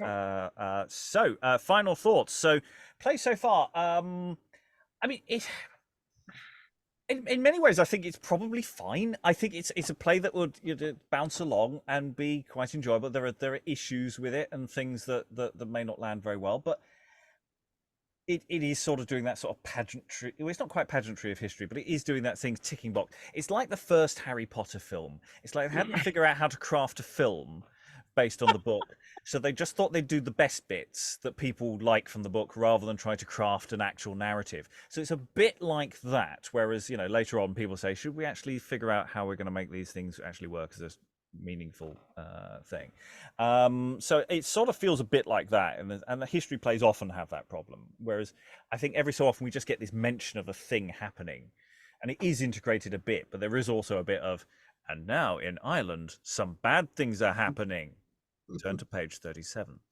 And yes, you have those problems, which is also a bit of a problem when the play is clearly muddling history, so in such weird ways. But I at the moment I'm not convinced, but I'm not unconvinced. I think it's probably it's perfectly fine. Ultimately, we don't do a ranking system here. As long as we tidy up and we present the play in its best shape. And so I don't. In a sense, there isn't an obvious big problem staring this play in the face, apart from a certain too many actors required, which always annoys me. Aliki, any final thoughts about the play so far? Yeah, I mean, I don't really have much to add. We could have fun with the too many actors, the old broomstick along one actor's shoulders and put a bunch of puppets along it. All the lords are here. I don't know if it deserves that, but something like that. Sarah, any final thoughts? Yeah, I think it's a bigger problem than you seem to think, Rob, and you doubtless know better than I do, so I shall wait and see. But I think there is a real problem here with this thing that it's doing. On the one hand, it's a history play, folks. Let's cover all the good bits, or let's cover all the important stuff that this happened and this happened and this happened. It's on the one hand supposedly doing that, but on the other hand, it really isn't. It's messing so badly with the history. And the thing is, I am the last person to complain about a historical drama that messes with, the real life history. Because honestly, as long as it's a good drama, I don't really care a lot of the time. But the thing is, this keeps reminding you. It keeps saying, oh, this is a history play, guys.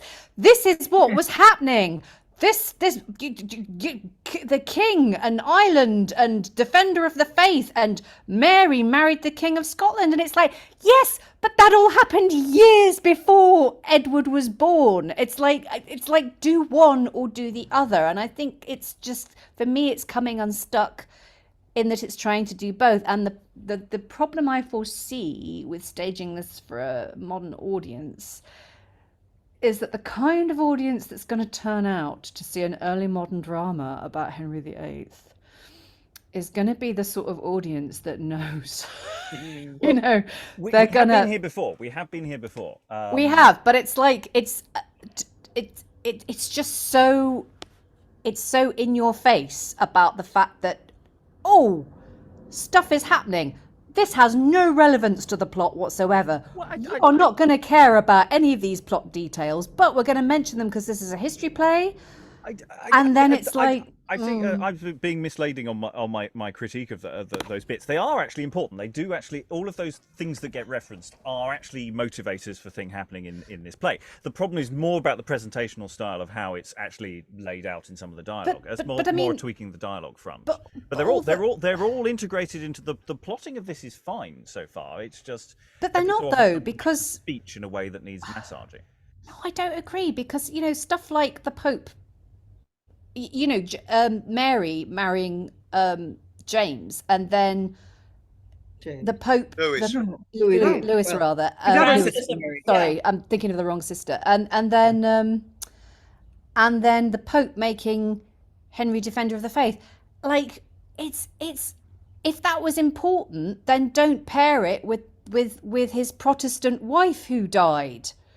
That's the Wolsey plot. Remember, that's all about what Wolsey is doing. There are two plots going on. Yes, exactly, and the mismatch between them is. There may be some more stuff coming later on that may. Oh well, this is what I'm hoping. I'm hoping that there's going to be a really good reason for this, because if there is, and if it turns out to be gloriously entertaining, I should be like, fair play.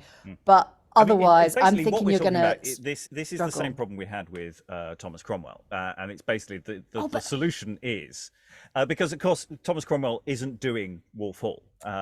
It's a totally different beast. But Thomas, the thing about Thomas Cromwell is that it doesn't matter because, and this is the usual thing where you've got plays that play fast and loose with the history. It doesn't matter because the thing about the Thomas Cromwell play is the characters are so great.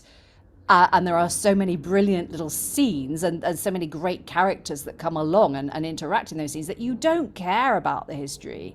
Whereas with this, the characters are quite flat, so far at least.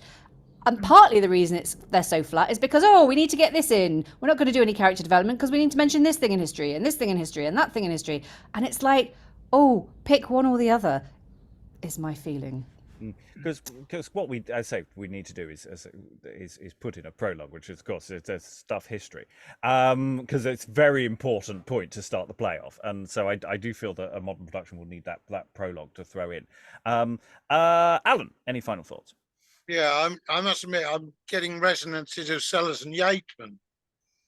In some ways, it's misremembered English history. Which all seems to be happening simultaneously, even though it was decades apart in cases.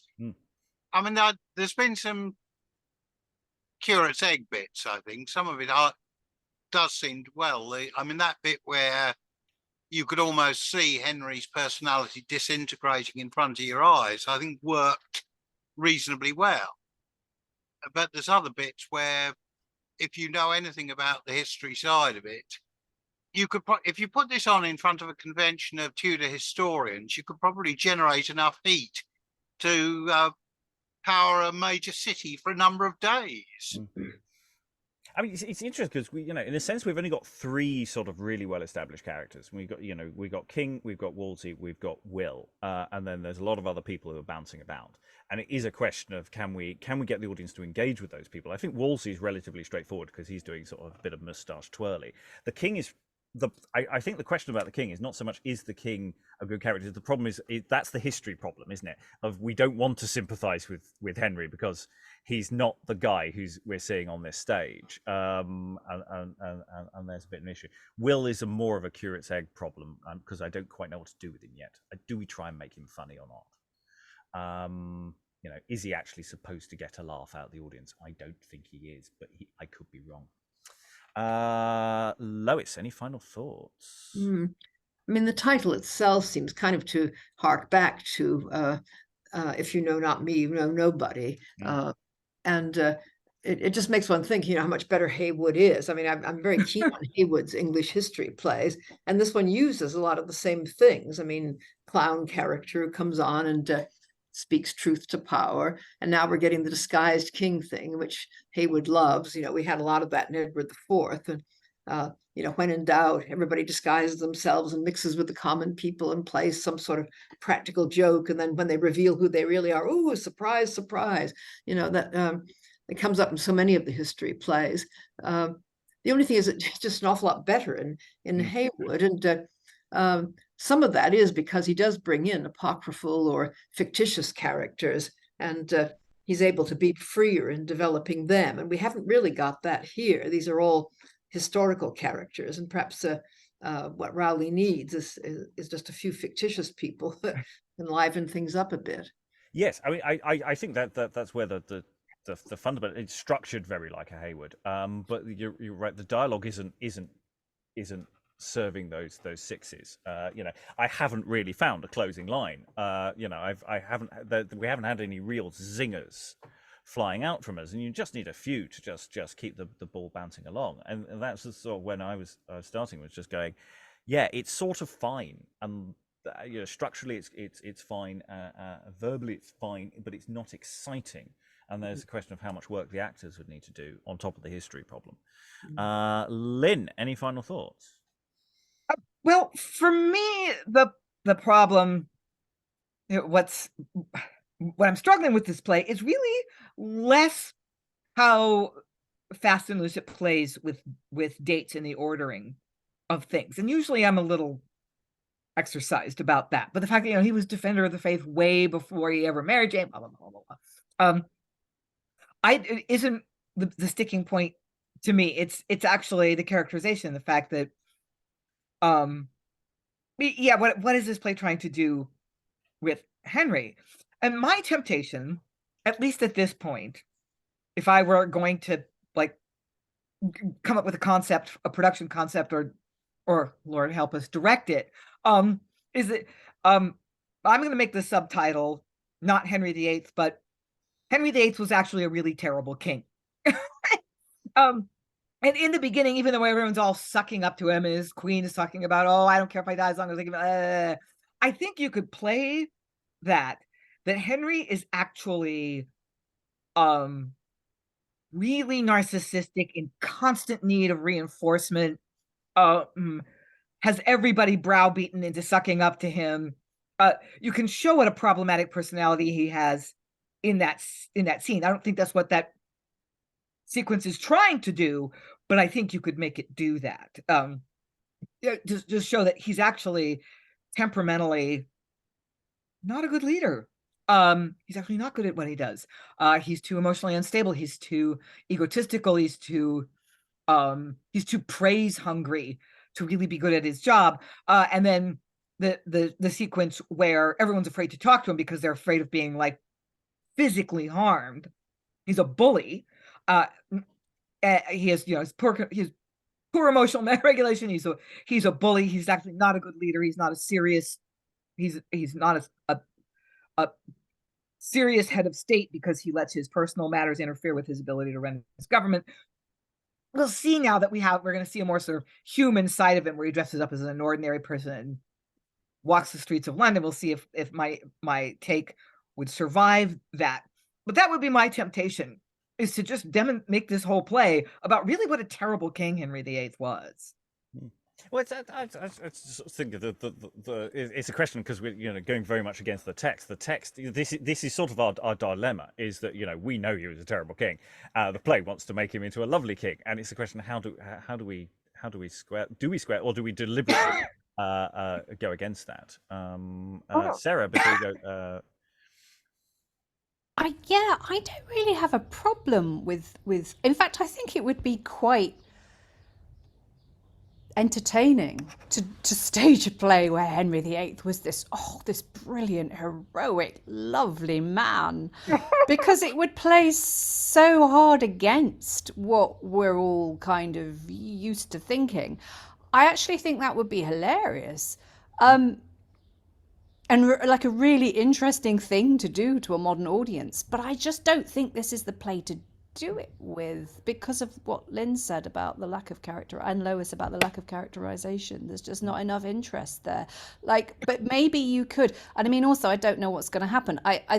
If we do stray off into fantasy land of the king donned a jolly disguise and went off and talked to the peasants, that could actually save this, because you get right away from all the history bollocks, and you'd sort of just will maybe see him, as this sort of, merry monarch figure. And I think in a way it would be quite fun to mess with the audience's heads in that way and make him like the hero.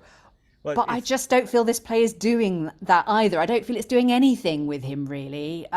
Greg's gone now, but he was saying he just felt he was a bit flat. He was a bit one note. And I just feel, he's neither one thing nor the other. But you could make him such. I wasn't so sure about the. I think there's potential in the king, but we shall see. because there is room. Constantine, any final thoughts? Yes, I mean, I enjoy these types. Well, it's an alternate history, of course, and I agree with Sarah.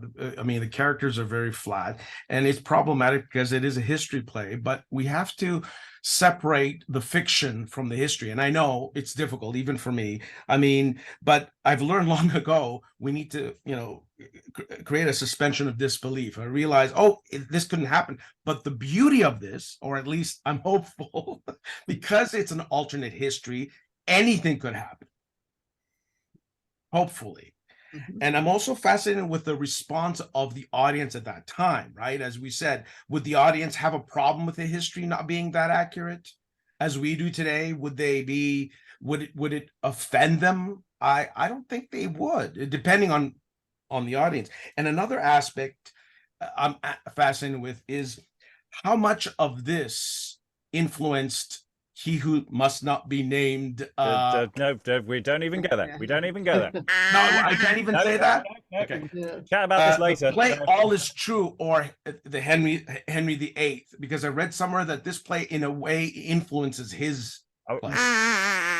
Okay, that's it. I'm done with. No idea what you're talking about. I don't, All right. But I'm hopeful. I mean, I hope to see something. I mean, I agree with Sarah. I mean, it is flat, but it's interesting, as we say, but that's not true. That can't be. That's wrong. But what?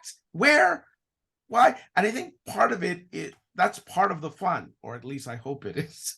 I'm hopeful.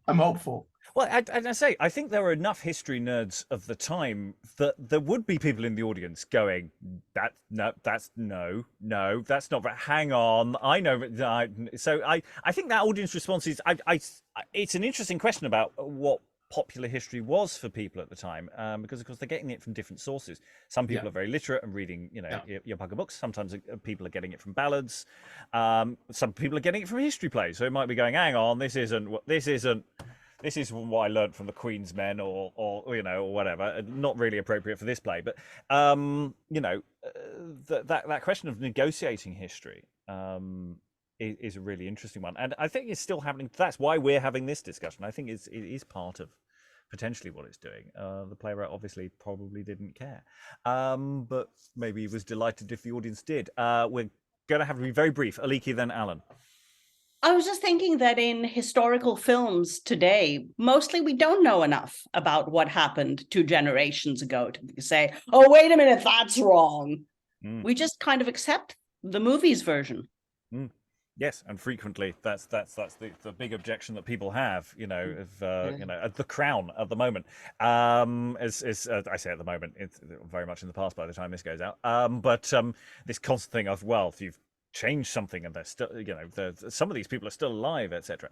Spoilers. Alan. Yeah, I mean, thinking about it, from the date of production we've got, it's effectively the fat end of 60 years after Henry VIII's death.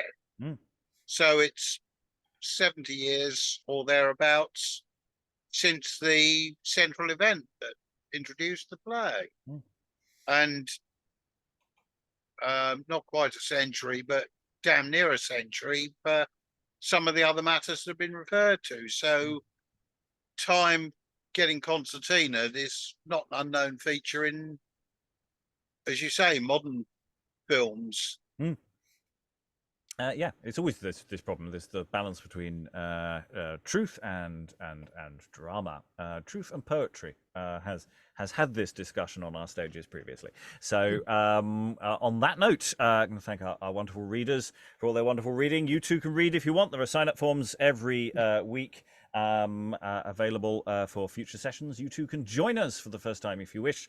All that remains to thank all the wonderful readers for all their wonderful reading. Thank you very much, everyone, and goodbye. When you see me, you will question the entire notion of continuity in time.